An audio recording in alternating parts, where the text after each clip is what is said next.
Yun guys, andito na ulit tayo sa Baguio Sea. Tapos na tayo sa pangangawil dahil yung kawil ko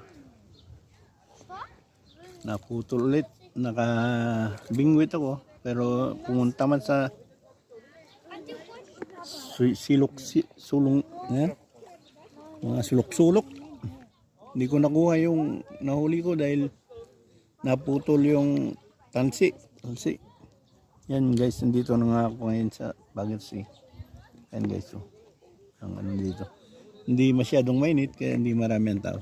Meron din mangilang-ilan. Hindi naman kainitan kasi. Yun guys. Subukan ko sana maligo. Kailang malamig man ang panahon. Yun lang.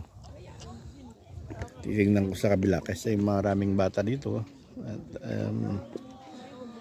bawal man i-video. Okay guys. Hanggang mamaya ulit.